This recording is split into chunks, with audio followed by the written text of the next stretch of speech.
शिवा आई presents सत्यम शिवम सुंदरम। सत्य ही शिव है और जो शिव है वही सत्य है और जो सत्य है वही भगवान है। दोस्तों, आज मैं कहानी बताऊंगा अफगानिस्तान की, जो कभी बहुत अमीर हुआ करता था और आज मुल्क बन के रह गया है। आखिर इसके पीछे कहानी क्या है? ये जो अफगानिस्तान का मैप आप देख रहे हैं ना, ये अफगानिस्तान कभी यूएन से या किसी और कंपनी से भीख नहीं मांगता था, लेकिन आज इसकी स्थिति क्यों इतनी बेकार हो गई, इस पे डिस्कस करते हैं। अब आप मैप में देखो, ये ये इस मैप में आपको बहुत कम खेती लायक जगह दिखेगी। इनफैक्ट ये दूसरे मैप में आप देख सकते हो कि इनका इरिगेटेड कल्टीवेशन -5% है, ड्राई फार्मिंग एंड ग्रेजिंग 58% है, फॉरेस्ट सिर्फ 2% है, स्पार्स वेजिटेशन -35% है। तो ऐसे एक कंट्री जहां पर आ, खेती लायक जमीन ना हो, ज्यादातर पहाड़ हो और ज्यादा रिसोर्सेज ना हो, इरिगेशन के लिए ज्यादा सुविधा ना हो, उसको तो गरीब होना ही है। तो आखिर ये पहले अमीर कैसे था, उस पर डिस्कस करते हैं। ये जो कुषाण एम्पायर था, ये कुषाण एम्पायर लगभग 350 से 400 साल तक राज किया। इसके राज्य में इन्होंने हिंदुओं के, बुद्ध के और पगान्स के, जोरास्ट्रियन के, सबके मंदिर बनवाए, मूर्तियां बनवाई और सिल्क रूट और दूसरे रूट को मजबूत किया। कई शहरों को ट्रेड हब बनाया और इस तरीके से वहां पे व्यापारियों के लिए बहुत ही एक शानदार व्यवस्था की स्थापना की, जिससे उनकी इकोनॉमी बहुत ज्यादा ग्रोथ की और इनके पास एक्सेस मनी आने लगा और आम अफगानी अ, बहुत अमीर और बहुत पैसे वाला बन गया था। दोस्तों, जब आप अफगानिस्तान और भारत की तुलना करेंगे तो ये इस मैप में देखिए, जो ग्रीन पार्ट है वो वेजिटेशन पार्ट है, मतलब यहाँ खूब खेती होती है। इंडिया में पहाड़ भी है, बारिश भी है, नदियां भी हैं, इरिगेशन का बहुत ज्यादा एरिया है जो जिससे इरिगेशन हो सकता है।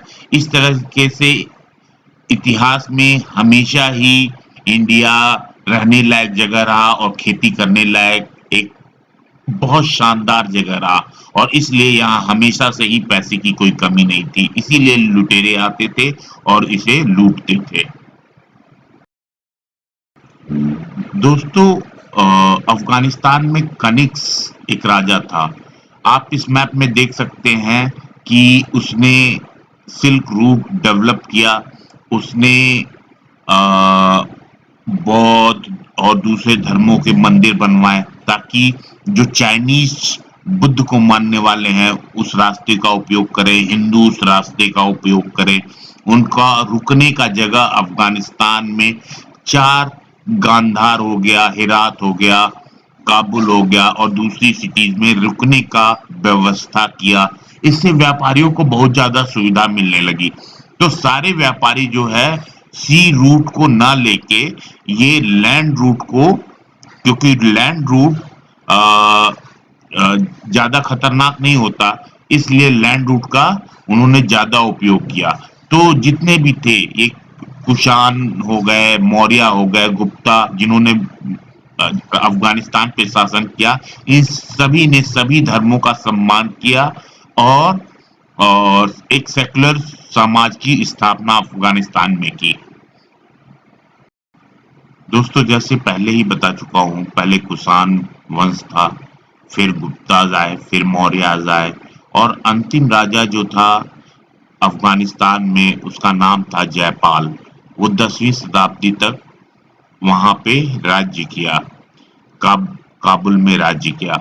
उन्होंने ये, आप देख सकते हैं कि जैन, विष्णु और जोरास्ट्रियन, लगभग सभी सबके वो बनवाए, सबके मंदिर और मूर्तियां बनवाई, मूर्तियों से भर दिया और व्यापारियों को रहने और ठहरने की व्यवस्था से उसको भर दिया।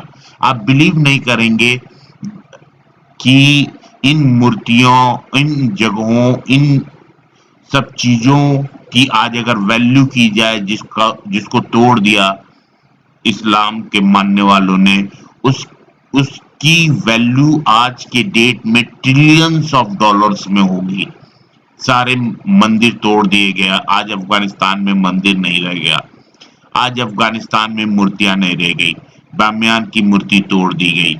लेकिन क्या आप जानते हैं कि इसकी वैल्यू कितनी रही होगी? Trillions of dollars.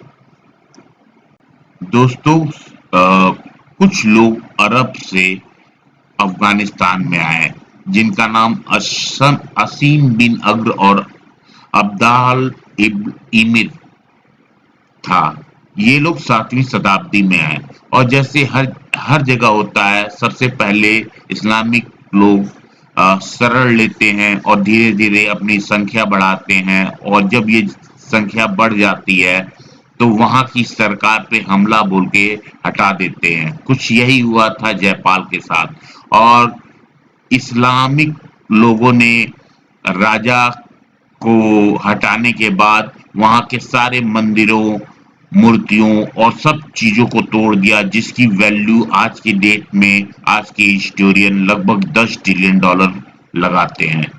तो 10 ट्रिलियन डॉलर की इकोनॉमी को इस्लामिक लोगों ने अपने हाथों से डिस्ट्रॉय कर दिया। ये है शांति प्रिय मजहब का सच्चाई। 10वीं शताब्दी में गजनी प्रोविंस में गजनी का इस्लामिक शासन स्टार्ट होने के बाद नरसंहार बड़े पैमाने पर शुरू हुआ।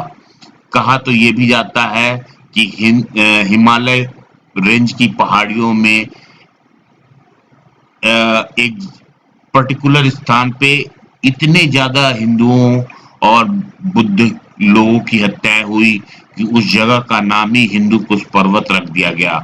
महिलाओं और लौंडियों की बाजार लगाया गया। आज भी एक पिलर अफगानिस्तान में मौजूद है, जिस पे लिखा हुआ कि यहाँ 2 दिनार में हिंदू औरतें बिका करती थी। साथियों, आज भी गजनी में एक स्तंभ है जिस पर लिखा है, दुख्तरे हिंदुस्तान नीलामे 2 दिनार। इसका मतलब है ये है वो जगह जहाँ पर हिंदुस्तान से लाई गई हिंदू औरतें 2-2 दिनारों में बेची गई। हर बार गजनी भारत आता रहा। गजनी ही नहीं, और भी अन्य हमलावर भारत आते रहे। कुछ यहीं रह गए जैसे मुगल इत्यादि, और कुछ वापस चले गए जैसे गजनी, अब्दाली आदि। ये तमाम दरिंदे अपने साथ हिंदू महिलाओं को उठाकर ले जाते रहे और उन्हें अपने देश के मुस्लिमों को बेचते रहे।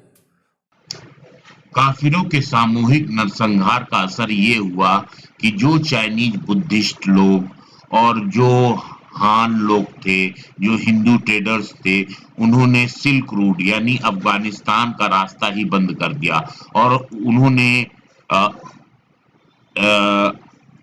समुद्र के रास्ते को चुना, बाकी दुनिया के देश के बाजारों से व्यापार करने के लिए।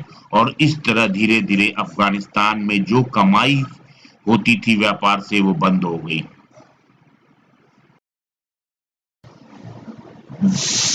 लाइट ऑफ एशिया यानी बुद्ध को लाइट ऑफ एशिया की संज्ञा दी गई। बुद्ध ने सिर्फ शांति का संदेश दिया, लेकिन जब 10वीं शताब्दी में इस्लाम आया तो उन्होंने सबसे पहले इस शांति को ही खत्म करने के लिए बुद्ध की मूर्तियां तोड़ने की कोशिश की। और आप बिलीव करिए कि 10वीं शताब्दी से लेके आज 21वीं शताब्दी तक लगातार मूर्तियां तोड़ी जा रही हैं। और 2001 में तालिबान ने डायनामाइट लगा के दुनिया की सबसे ऊंची बुद्ध की मूर्ति को उड़ा दिया, जिसको पूरी दुनिया ने देखा। आज भी पर डे हजारों मूर्तियां तोड़ी जा रही हैं, सिर्फ इसलिए क्योंकि इस्लाम में मूर्तियों की पूजा को हराम माना जाता है। ट्रिलियंस ऑफ डॉलर की की वैल्यू की ये मूर्तियां इस तरीके से ये जिहादी खत्म कर रहे हैं, जिससे कि भविष्य में इनको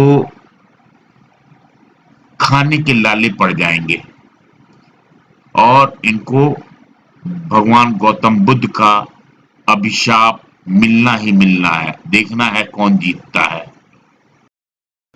इस्लाम के शांति दूतों ने शांति के प्रतीक गौतम बुद्धा की मूर्ति अफगानिस्तान में तो तोड़ ही दी, उसके अलावा दूसरे भी हिंदू देवी देवता पगान्स और जोरास्ट्रियन की मूर्तियां तोड़ दी। ट्रेडर्स कम्युनिटी जो वहां कमाने के लिए रुकने के लिए जाती थी, उसने भी आना जाना बंद कर दिया। अब एक सवाल उठता है कि जिस अल्लाह के लिए इन्होंने सारे बुतों को तोड़ दिया, सारे मूर्तियों को तोड़ दिया, अब उसको देखने के लिए भी कोई नहीं जाता। जब वहां जाता ही नहीं है तो वहां के लोगों को रोजगार नहीं मिलता। तो जीता कौन, भगवान बुद्ध या अल्लाह? आज अल्लाह के वजह से इस्लाम के लोग पूरी दुनिया से भीख मतलब ऐड के नाम पे जिंदा है। उनको रोटी और बटर के लिए, ब्रेड और बटर के लिए, रोटियों के लिए पूरी दुनिया पे आश्रित है। अल्लाह के नाम पे दे दे बाबा आज पूरी दुनिया में चल रहा है। और कहाँ बुद्ध थे जो उन्हें खुद ये सब आत्मसम्मान से प्रोवाइड कर रहे थे। बुद्ध की मूर्तियां उन्हें भोजन दे रही थी बिना किसी के सामने हाथ फैलाए। फाइनली धीरे धीरे अफगानिस्तान के राजाओं को अपने मिस्टेक्स का अंदाजा होने लगा। उन्हें लगने लगा कि ये जो मूर्तियां तोड़ रहे हैं, ये जो सिल्क रूट को बर्बाद कर रहा है, जिससे कोई ट्रेडर नहीं आ रहा है, टूरिस्ट नहीं आ रहा है, इससे तो हम लोग हमेशा के लिए खत्म हो जाएंगे। तो उन्होंने फैसला किया कि अब हम अफगानिस्तान को सेकुलर और मॉडर्न कंट्री बनाएंगे। इस मॉडर्न कंट्री को बनाने में किंग अमातुल्लाह का बहुत बड़ा योगदान था। उनकी क्वीन थी जो, उसका नाम था सोरया।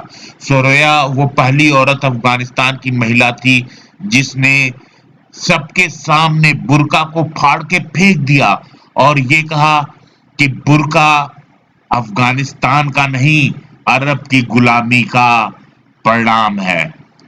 आपको यह जान के आश्चर्य होगा कि जो last king of Afghanistan Zaheer Shah थे, वो भी बहुत बड़े सेकुलर थे और उन्होंने भी मॉडर्न अफगानिस्तान को बनाने में कोई कोर कसर नहीं छोड़ी, जिसका परिणाम ये हुआ कि 1940 से लेके 1970-80, इनफैक्ट 89 तक जो औरतें थी और उनमें इस्लाम का उतना ज्यादा प्रचार नहीं हुआ था। औरतें मॉडर्न थी, वो साइंस पढ़ती थी, वो आजाद ख्याल थी और औरतें कहीं से भी मर्दों से पीछे नहीं थी। औरतें काम करती थी, घर का काम करती थी, ऑफिस का काम करती थी, यूनिवर्सिटीज में पढ़ती थी और सबसे बड़ी बात, हिजाब वहां कंपलसरी नहीं था।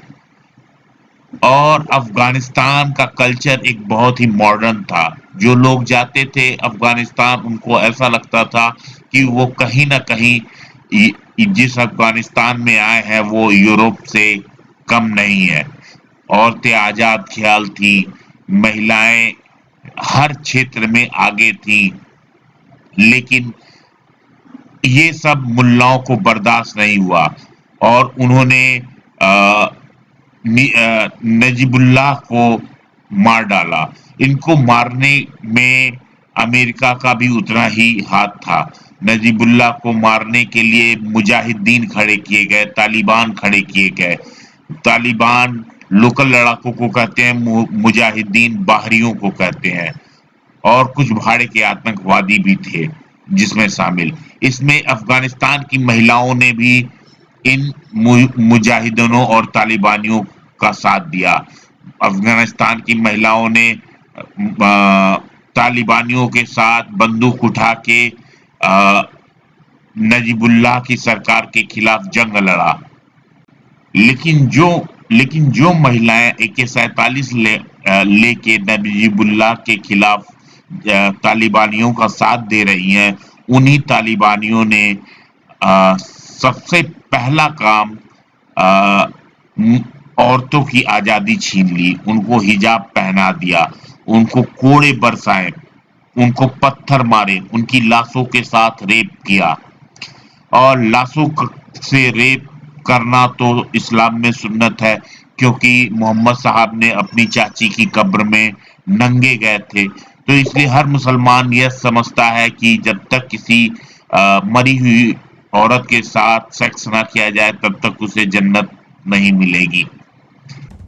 वो लोग डेड बॉडी के साथ भी मतलब रेप करते हैं, या तो उठा के लेके जाते थे या कि आके सर पे गोली मार देते थे, बस डायरेक्टली शूट करते थे। जैसे कि एक लड़की को कल लेके उठा के लेके गए हैं और अभी शुरुआत है, अभी वो लोग बहुत कुछ करते हैं, day by day they will change. वो लोग यही चाहते हैं कि हमें लड़की चाहिए हर घर से।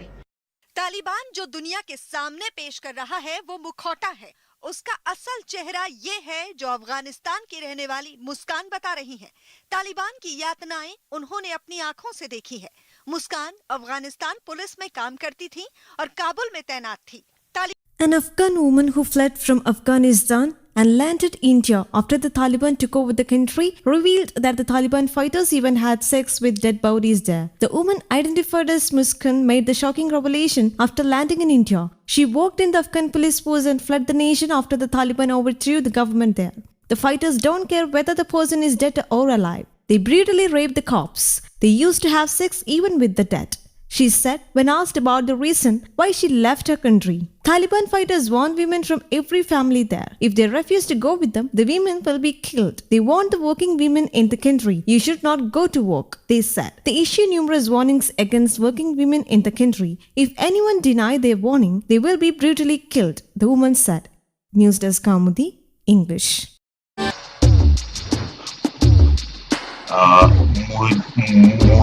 मुहाजिदों से जो औरतें शादियां करती हैं उसे अल-निकाह करते हैं, यह इस्लाम में जायज है।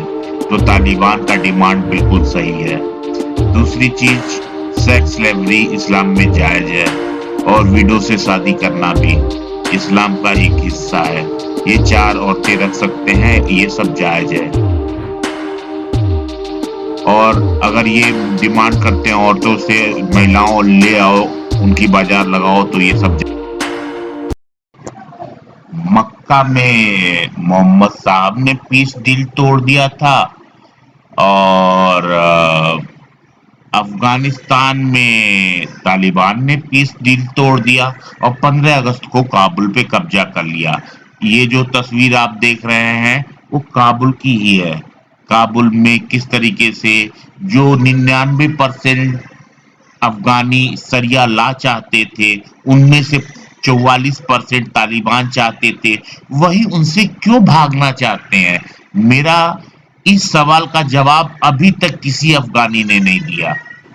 एक पाकिस्तानी अधिकारी ने कहा था कि हमने 1-2 दिन नहीं, 1-2 महीने नहीं, पूरे 20 साल तक अमेरिका को बेवकूफ बनाया। अमेरिका से पैसे लिए और तालिबानियों को खड़ा किया, तालिबानियों को सब मुहैया कराया जिससे अमेरिका हार जाए। अमेरिका एक काफिर देश है और काफिर से लड़ना हर एक इस्लामिक का जिहाद है और इस जिहाद में पाकिस्तान जीत गया। And all this chaos benefits just one party, Pakistan. Their prodigal sons are ruling Kabul. Their prime minister says Afghans have broken the shackles of slavery. Apparently, the Taliban are emancipators, not terrorists. The Pakistani deep state adores the Taliban. They're like a hired gun, they think. Point them at Kashmir, point them at Central Asia, the Taliban will readily agree. But what about the Pakistani people? Do they also like the Taliban? Well, the answer is yes and no. There's a video that has gone viral on Pakistani social media. It's a short interview with a Pakistani girl. She was asked 2 questions. Number 1, do you support the Taliban? Her answer was very clear. Yes, I'm with the Taliban. The next question, though, was a bit tricky. What if the Taliban ruled Pakistan? Here's how she responded. I'm with Taliban. You're with the Taliban? Yes, yeah. What if the Taliban were in the government here? No. No, I you don't want that. I don't want that. You don't want that? No, I don't want But that. it's okay in Afghanistan. कभी कभी लगता है कि ये जो पाकिस्तानी हैं वो बदला ले रहे हैं। कभी अफगानिस्तानियों ने इनके ऊपर इस्लाम थोपा था, तो आज वो 21वीं सदी में जब किसी लायक हैं तो वो उसी इस्लाम को अफगानियों के ऊपर थोपना चाहते हैं। इस लड़की के बयान से ये पता चलता है कि ये खुद के लिए शरिया नहीं चाहती, लेकिन अफगानियों के लिए चाहती है। ये खुद इस्लाम अपनाना नहीं चाहती, लेकिन ये चाहती है कि अफगानी इस्लाम में सड़े और मरे और भीख मांगे पूरी दुनिया से। तो पाकिस्तान का ये बदला अफगानिस्तानियों से लेना मुझे बड़ा ही शानदार लगा, क्योंकि अफगानिस्तानियों ने सबसे पहला हमला, सबसे ज्यादा अत्याचार पाकिस्तानियों पे किए थे और आज पाकिस्तान अफगानिस्तानियों से उसका बदला ले रहा है। बहुत कम हिंदुस्तानियों को पता है कि 15 अगस्त 1947 को इंडिया को आजाद करने के पहले, ठीक 1 महीना पहले 15 जुलाई को इंडियन इंडिपेंडेंस एक्ट नामक एक एक्ट लाया गया, जिसमें ये बात हुई कि भारत को विभाजित किया जाएगा, जिसमें भारत के विभाजित राज्य को इस्लामिक रिपब्लिक ऑफ पाकिस्तान बनाया जाएगा। क्योंकि ब्रिटिशर्स जानते थे कि एक सच्चे मुसलमान से ज्यादा खतरनाक एक कन्वर्टेड मुसलमान होता है, और जो हिंदुस्तान का मुसलमान था वो कन्वर्टेड मुसलमान था। तो उन्होंने भारत को हमेशा बर्बाद रखने के लिए ये चाल चल के गए। उन्होंने भारत के टुकड़े कर दिए। लेकिन एक कहावत है, जो गड्ढा दूसरों के लिए खोदता है उसी गड्ढे में एक दिन खुद गिरता है। वेस्ट ने हमारे साथ ये चाल चली। आज पूरा वेस्ट इस्लामिक आतंकवाद से पीड़ित है। 9/11 हुआ, मुंबई अटैक हुआ और पूरी दुनिया में अटैक बढ़ गए। अफगानिस्तान ने पाकिस्तान को इस्लाम गिफ्ट किया। आज पाकिस्तान अफगानिस्तान को इस्लाम गिफ्ट कर रहा है। ये लड़की कह रही है ना, शरिया मुझे नहीं चाहिए पाकिस्तान में, लेकिन अफगानिस्तानियों के लिए शरिया बहुत इंपॉर्टेंट है। ये बहुत खुश है कि अफगानिस्तान में शरिया आ गया, क्योंकि इसे पता है कि इसके पाकिस्तान में अफगानियों ने इस्लाम के नाम पे क्या क्या किया है, इनकी औरतों के साथ क्या क्या किया है। इनका सबसे पुराना तक्षशिला विश्वविद्यालय तक जला दिया। तो आज ये अफगानिस्तानियों से बदला ले रहे हैं। वो कहते हैं ना, karma will bite you back one day. तो आज अफगानिस्तानियों का जो कर्म है, वही कर्म अफगानिस्तानियों को काट रहा है। अफगानिस्तान कम से कम 1000 साल तक हिंदुओं के अंदर सेकुलर की तरह हर धर्म को मानने वाला एक राज्य रहा। लेकिन इस्लाम आते ही ऐसा क्या हो गया कि सारे हिंदू, जोरास्ट्रियन, पगान्स सब लोग वहां से खत्म हो गए। आज गिने चुने 1000 हिंदू या सिख बचे हुए हैं, उनको भी ये मारना चाहते हैं सिर्फ इस्लाम के नाम पे। अरे ये कैसा अल्लाह है जो इंसान को बर्दाश्त नहीं कर पा रहा है। अगर इसके अंदर दम होता तो ये कटी हुई छुन्नी वाले लोगों को ही पैदा करता। मैं बात कर रहा हूं हदीसों के हिसाब से। हदीसों में ये लिखा हुआ है कि मोहम्मद साहब अपनी चाची के कब्र में नंगे घुसे थे। तो इसीलिए हर मुसलमान मरी हुई औरत के साथ रेप करता है। मोहम्मद साहब 6 साल की आयशा से शादी की और 9 साल में अपनी मैरिज को कंजुमेट किया, ऐसा हदीसों में लिखा हुआ है। तो हर एक इस अफगानी जो शरिया ला लाना चाहता है, वो छोटी बच्चियों से शादी करना चाहता है, वो सेक्स का बाजार लगाना चाहता है, सेक्स स्लेव, औरतों को सेक्स स्लेव बनाना चाहता है। आज अफगानिस्तान का जो हालत है, भीख मांगने पे उतारू है। आज कह तो रहे हैं यूएन से, मुझे 1 बिलियन का ऐड दे दो, मुझे देश चलाना है। अरे जब तक गौतम बुद्ध थे तब तक तुम्हें किसी से भीख मांगने की जरूरत नहीं थी, लेकिन जब से तुमने अल्लाह पे विश्वास करके गौतम बुद्ध के शांति वाली मूर्तियों को तोड़ दिया, तब से तुम पूरी दुनिया में भीख मांगने लगे। और यही सच्चाई है, अल्लाह तुमसे भीख मंगवा रहा है और तुम भीख मांग रहे हो। अफगानी औरतों, असल में यही तुम्हारा कल्चर है, यही तुम्हारा ड्रेस है। वो नहीं जो 1983 से लेके 89 तक औरतें हाथों में AK-47 लेके मुजाहिदीनों और तालिबानियों के साथ गोलियां बरसाती थी। उन्हें लगा कि जब तालिबान जीत जाएंगे तो औरतों को जन्नत दे देंगे, शरिया में उनको मजा आ जाएगा। लेकिन शरिया ने तुम्हें ऐसा मजा चखाया कि आज तुम्हारे पास तो हथियार भी नहीं है लड़ने के लिए, कपड़े पहन के ही घूम सकती हो। और तुम्हारे विरोध में देखो, कुछ औरतें काले बुर्के में नजर भी आ रही हैं। वो ये तुमको चैलेंज कर रही हैं कि तुम कुछ भी कर लो, हम अफगानिस्तान को इस्लाम का गुलाम बना के रहेंगे। इस्लाम का गुलाम का मतलब सिर्फ इस्लाम का गुलाम नहीं, अरब का गुलाम। अरब की गुलामी ही इस्लाम सिखाती है। अफगान का अपना एक इतिहास है, अफगान का अपना एक कल्चर है, अपना एक ड्रेस है, अपना एक खान पान है। हर तरीके से अफगानी संस्कृति ये अरब की संस्कृति से बहुत ज्यादा सुपीरियर है। अफगान की संस्कृति में कभी भी औरतों की लाशों से रेप नहीं किया जाता था। अफगान की संस्कृति में कभी 6 साल की बच्ची के साथ शादी नहीं की जाती थी। लेकिन ये सब आया कहां से अफगानिस्तान में?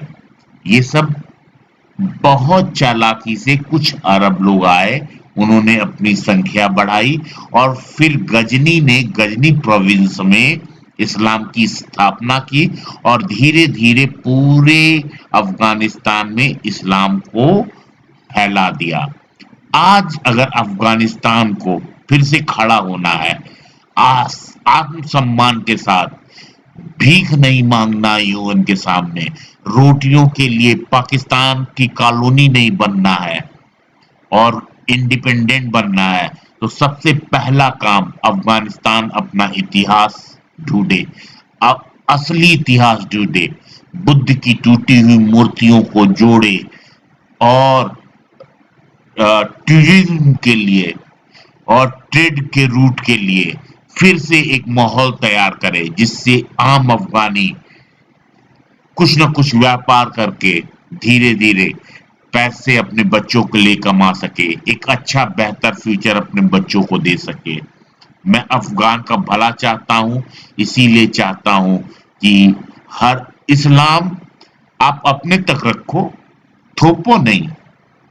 बहुत प्यार है इस्लाम से तो अपने बच्ची से शादी कर लेना, जैसा ईरान में गोद ली हुई बच्ची से शादी लोग करते हैं ना, वैसे ही तुम भी कर लेना।